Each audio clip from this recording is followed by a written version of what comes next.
Hey guys, it's Dr. Justin Marcagiani. Welcome to the Beyond Wellness Radio podcast. Feel free and head over to justinhealth.com. We have all of our podcast transcriptions there, as well as video series on different health topics ranging from thyroid to hormones, ketogenic diets, and gluten. While you're there, you can also schedule a consult with myself, Dr. J, and or our colleagues and staff to help dive into any pressing health issues you really want to get to the root cause on. Again, if you enjoy the podcast, feel free and share the information with friends or family, and enjoy the show. And we are live. It's Dr. J here in the house with Evan Brand.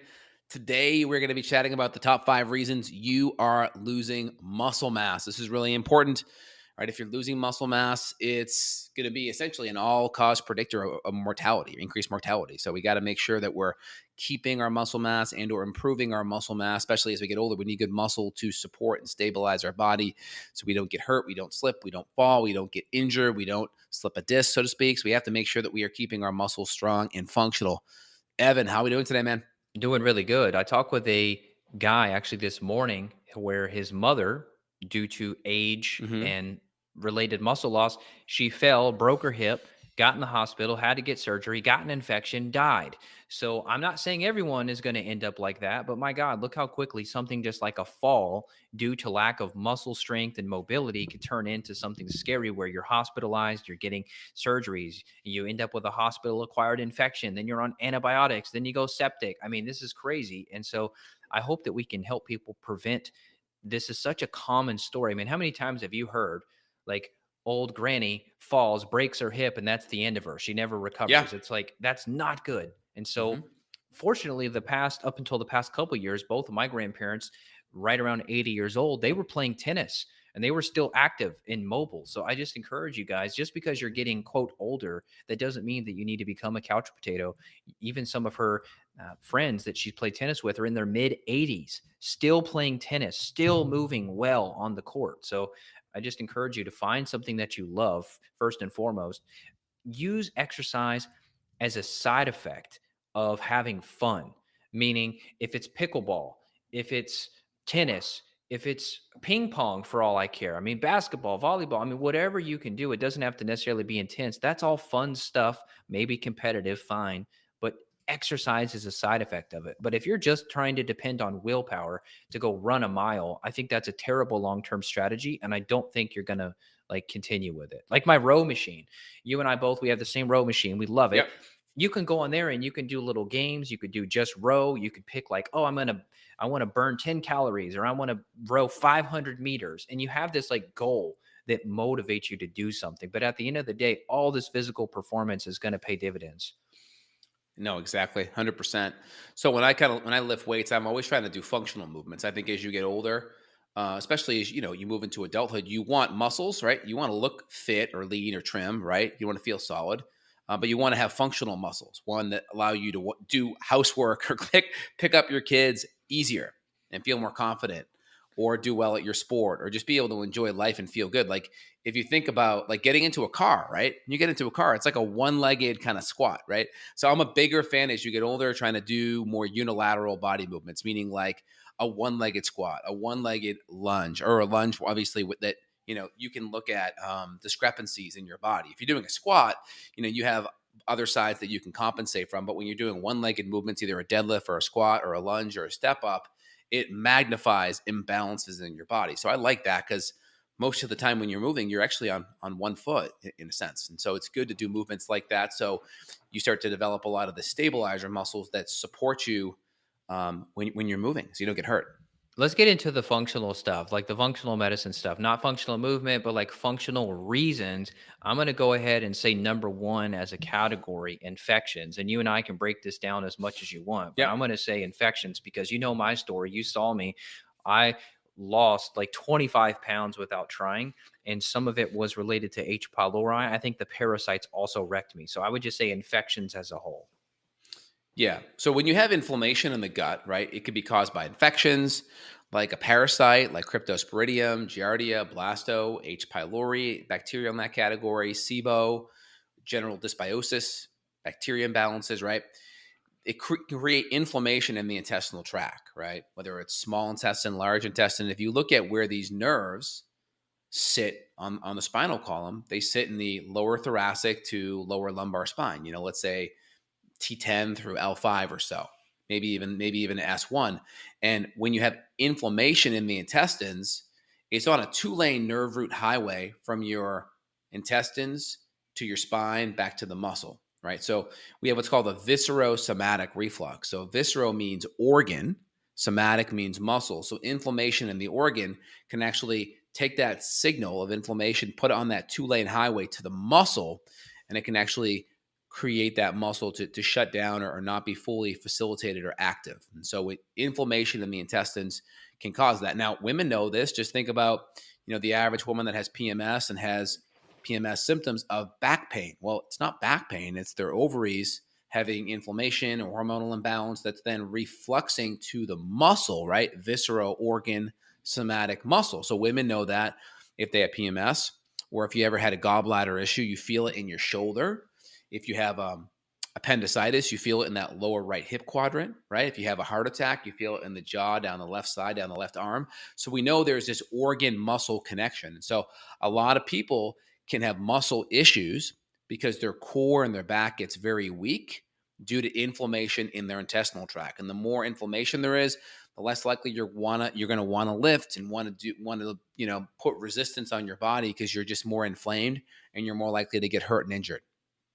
Yeah, so if you now not all people lose weight. You and I've seen many women who gain weight magically, 20, 30, 40, 50 pounds. Sorry ladies, sometimes it happens that way to where you gain weight due to infection. But for me, and I've seen other men the same, you lose weight. So I don't know. I would just say this, any fluctuation, whether it's weight gain, including muscle loss. So you could gain weight and still lose muscle, right? You could gain body fat and lose muscle. So whether it's a significant, let's say 10, 20 pounds or more weight loss or weight gain with no explanation, I would definitely look into the gut, start looking for infections. And as you mentioned, the strength is important, and people don't want to get strong if they feel like crap. And so for me, luckily, my gut's much better. And now I feel good with resistance training, whereas before I was just so depleted.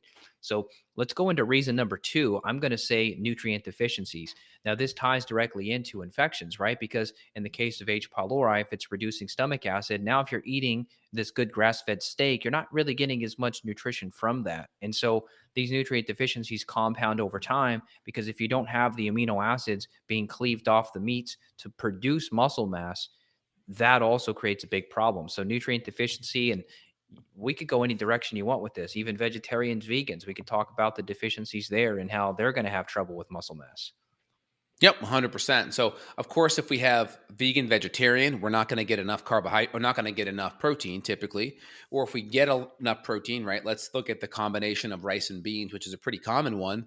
Well, you end up getting 70 grams of protein to 15 grams or so of carbohydrate. So you get a lot of carbohydrate. Now, if you're not that active or you're more insulin resistant, most people are going to need probably a minimum of half their body weight in ounces of protein. So if you're like 200 pounds, that's 100 grams of protein.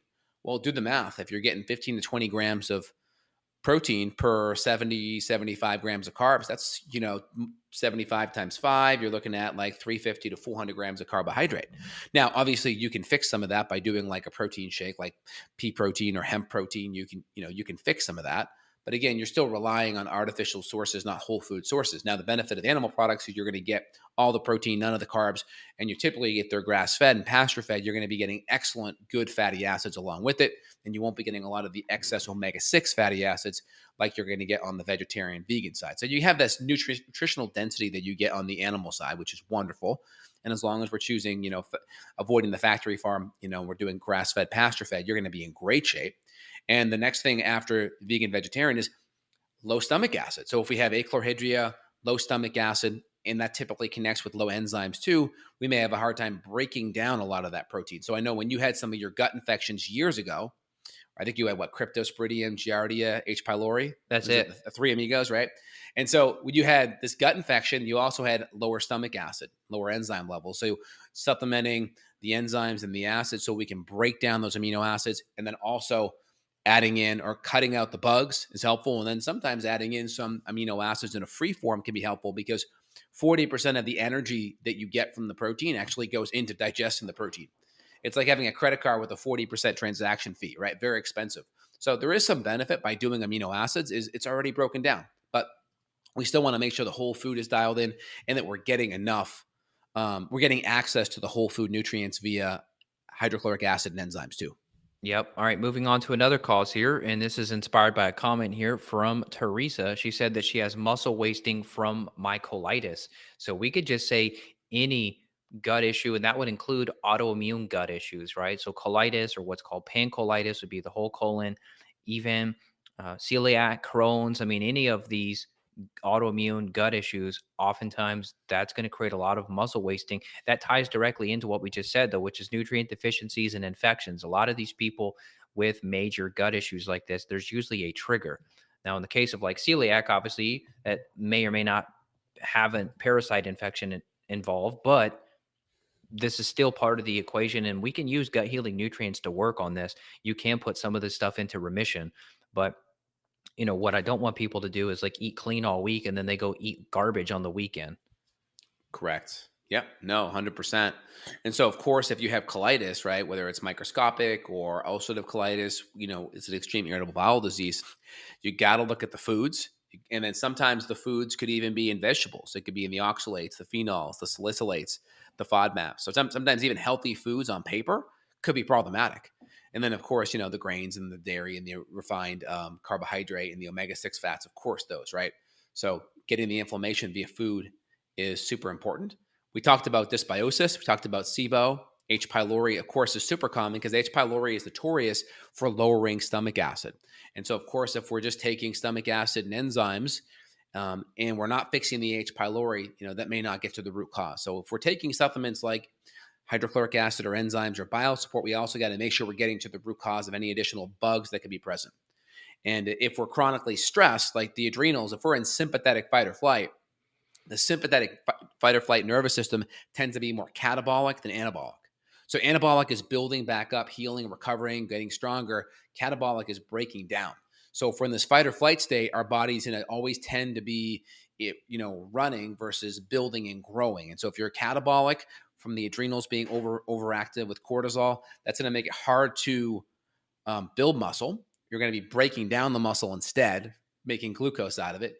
And it's also going to be harder to digest because your body's hardwired to take blood and bring it to the extremity so you can fight, flight, or kind of run versus to the organs so you can absorb and break down. So that fight or flight is really important for digestion, for where the blood goes, and also in how it allocates nutrients. It's more likely to break down muscle than build muscle back up when that fight or flight's really active.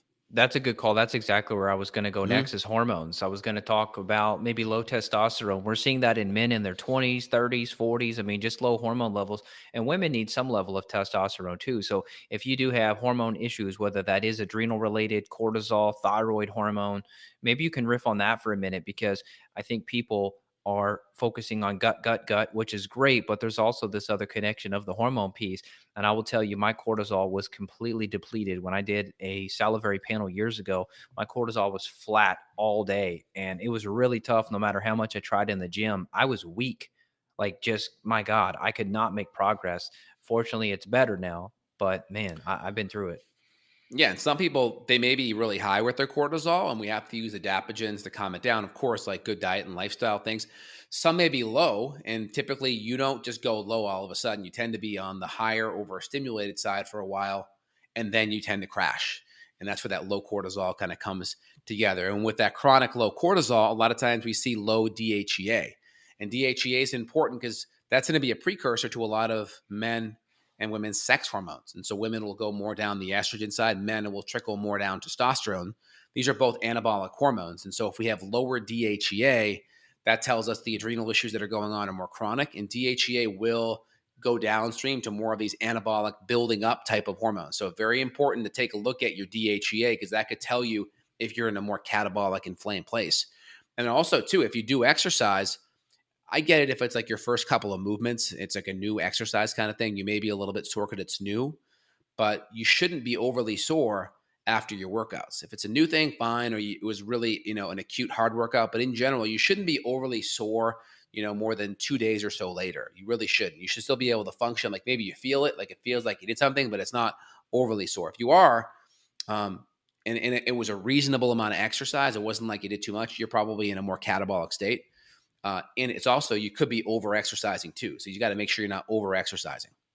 Yeah, or I'm thinking like, what about a lactic acid buildup due to gut bacteria or a mitochondrial issue due to some sort of toxin where they're just depleted, they're not recovering well, they're not performing well. So maybe not directly related to muscle mass, but I think mitochondrial issues could be something to look into. You and I measure this and look at this on an organic acids test, and we often find a lot of issues. I mean, we're in a toxic world with a lot of chemicals, metals, pesticides, and so these things damage the mitochondria, which to me would directly impair your ability to perform. Is it directly reducing muscle mass if your mitochondria are damaged? I'm not sure on that. I'm sure we could look into it, but it makes sense. Yep, absolutely. So a couple different types of ways you can build muscle, right? We talked about resistance training. Resistance training is obviously going to be my favorite, right? So we can do resistance training that kind of acts like cardio. So if we do, let's say, 3 or 4 movements back to back to back to back, that kind of acts like cardio. Like for instance, if I do like bicep curls, right? This is resistance training. You're probably not going to see a big bump in your heart rate with just bicep curls, right? So there's resistance training where you're not getting a cardio effect, and it's resistance training where you're actually getting a cardio effect. So just like people think cardio, like, oh, I'm on a treadmill, that's cardio. It's like, well, no, you can do exercise that's resistance and still have a cardio effect. So if I just did like bicep curls or tri extensions, probably not a big cardio effect. Now, if I did like bicep curls and then I paired that with the next exercise of, let's say, being kettlebell swings, right? And then the next exercise being some type of full body row or a lunge, you can see how you start getting more muscle groups involved, your heart rate starts to go up significantly. So that's nice because there's some benefit. If you look at some of the zone two exercise theories that are out, with zone two exercise, essentially when you're working at about 60 to 70% of your max heart rate. So if you're at like, typically around, if you're like max heart rate for most people in their 40s or so will be like maybe around, usually it's 225 minus your age. And so if you're like 40, that's like what? 225 minus 40 would be like what, 185. And so you do 185 times 60 or so. That should give you 185 times 60. Then you're around like typically around 120 or so for your heart rate. So they want you to stay around 120 for about 30 minutes. Now, you may find that you can kind of have that zone two type of benefit while you're actually doing lifting. If you kind of do it in a circuit fashion and you choose movements that are more compound, you may find your heart rate stays that high. Now, the benefit of zone two is you get this really nice drop in your resting heart rate. So there's a lot of people that are reporting a lot of their data from like their Fitbits or their Oura rings where they just have a significant drop in the resting heart rate that they wouldn't necessarily see for like interval training, or I'm sorry, like a type of like a Tabata training where you're like high intensity low, right? So this kind of steady state thing for 30 minutes, could have some cardiovascular muscle benefits. And you may also be able to get some of that if like if you do circuit movement. So you can, get one of these Fitbits and measure your heart rate while you're doing it and see if you can stay around 120 for that 30-minute phase. That kind of puts you in that zone 2 category around 120 or so.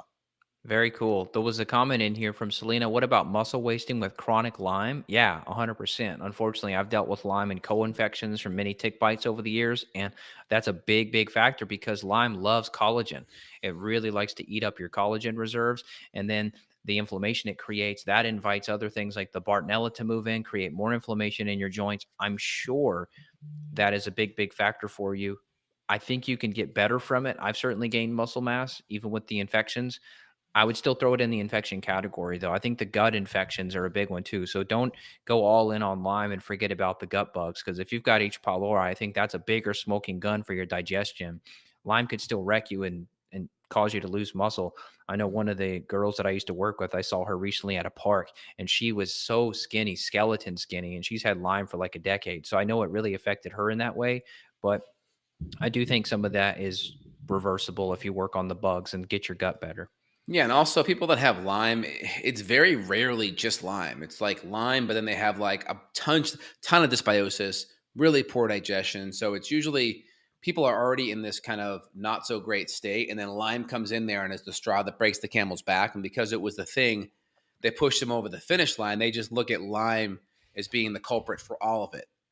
And therefore, if they Yeah. think it's all, then all they do is focus on that one thing because they think, oh, well, this is the root cause because this is what happened when everything went sideways. And they get myopically focused on just that.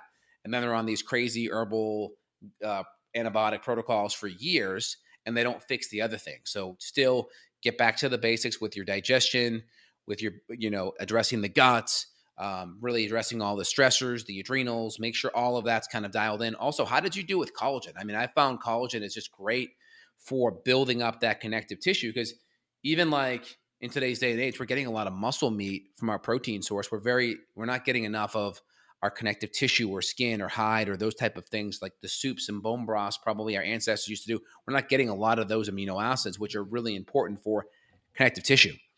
I do good with it. I do it every day. I do a collagen Good. protein every day. So it helps, man. I don't have any elbow problems anymore. My knees are better. So I like my joints are like so much better. I'd say my skin is probably better. Hopefully that's helping with the muscle too. She commented that she did have Bartonella and Babesia. So yeah, that's a triple whammy. I mean, you got to keep working on it. I'm not a fan of the antibiotics. So this is a topic for another podcast, but you had mentioned that you were doing antibiotics and that typically causes the Lyme to go into like a cyst form where it hides from the immune system. And a lot of people rebound and relapse on that. So I prefer herbs. Yeah, and also if you go look at all of the antibiotic side effects, they all match Lyme as well. Oh my And God, so I know. and so it's like joint pain, fever, malaise. And so there's like you see a lot of these conventional, or I should say more natural minded medical doctors like, oh, that's just herximing. That's it's like, but it's like you literally are giving something that has the same side effects of the disease you're trying to treat. And so that's why we tend to like herbal treatments that are more gentle, and we're trying not to herx, and we're trying to kind of choose a low dose of herbs that are going to allow us to support the immune system, still have an antimicrobial benefit. We're still providing a lot of antioxidants and nutrients in the herbs, which is the benefit of the herbs. And they don't cause as much mitochondrial damage while we work on everything else. So we're still not going to ignore everything else. And we're going to find a treatment that makes sense and doesn't make you feel sicker and have this self-fulfilling prophecy of the side effects actually match the disease that you're taking. No joke. Yeah. I mean, we do a whole podcast. Let's do one sometime on this. But she said that she was tired of antibiotics. It's been 3 years. So, yeah, I mean, that is affecting your gut, which is affecting digestion. We know antibiotics damage the mitochondria. So, if someone had muscle mass and they had done antibiotics, obviously you got to look at the gut. So, I would recommend that you do a stool panel, do an organic acids, try to uncover it. Somebody said I look like Arnold Schwarzenegger with the beard. I hope that's a compliment. Thank you. Yeah, there you go. I like it. Very good. So I hope this helps everyone out of the gate here. I mean, just kind of like start from the basics. Like, all right, so to keep your muscles strong, you have to have one, not be stressed, right? So not put yourself in a catabolic state. So think of like your adrenals being in overdrive.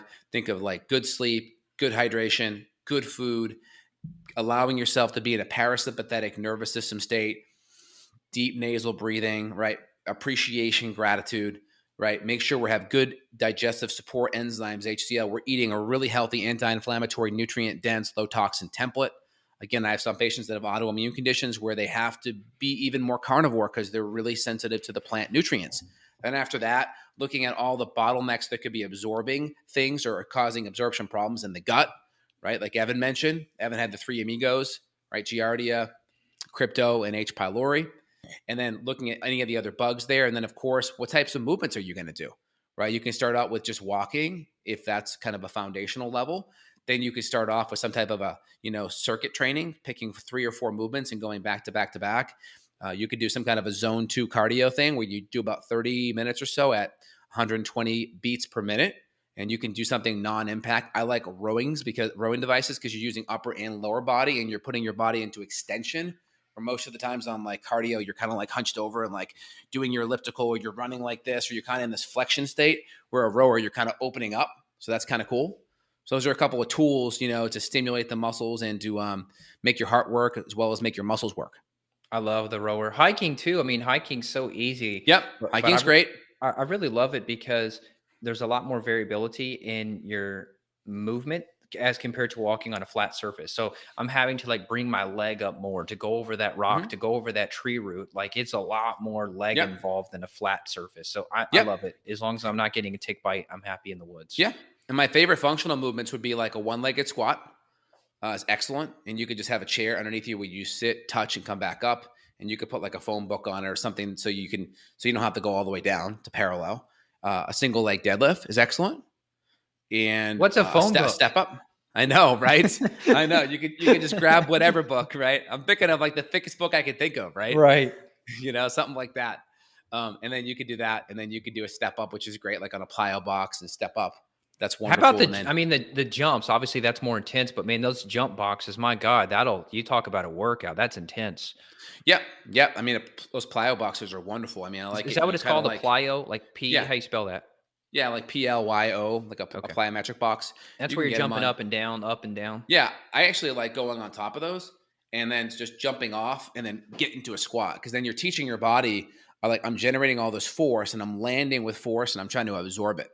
So you're teaching Oh, your body to kind of like be a shock absorber, like just soak up energy, which that is hurts great my because, knee to think about that. That hurts my knee thinking about jumping off. yeah, I mean, I screwed up my knee years ago though. I was jumping off loading docks like behind warehouses when I was a kid with a skateboard. And when yeah, you bail off the skateboard, I would land flat on the concrete. My God, yeah. that hurt. That was Yeah, dumb. no, totally. But yeah, if you're putting your joints in that kind of intensity, make sure your form's good. Some people say don't go knees over toes. There's a whole knees over toe guy on, I think, Instagram that talks about knees over toes. But if you do that, just make sure your form's good and you're not causing inflammation. Make sure you have enough protein and collagen amino acids on board as well, so you're dialed in. Yeah, and if you need help, please reach out. We work with these issues all the time. We'll help you investigate what's going on. You may have this root cause, you may have that root cause, you may have multiple root causes, but we're happy to help find the puzzle pieces because you can't fix what you can't find. So that's where we come in. We're happy to help you with this issue. If you want to reach out clinically, we work around the world with people. We'd love to help. You can reach out to Dr. J directly at justinhealth.com. And there's consults available everywhere. Lab testing, we can get it to your door. It's no problem. If you'd like to work out with me, not physically, but work out with the labs, let's do it. Evanbrand.com. So justinhealth.com, evanbrand.com. We're happy to help. Yeah, we're here to help, and we'll put some of the products that we talked about, like collagen and some of the nutrient support. We'll put them in the description below. So if you want to access some of the things that we recommend for our family and patients and take ourselves, feel free and access that. All right, guys. Hope you have a phenomenal day. Take care, y'all. Peace. See ya. Bye bye. Bye.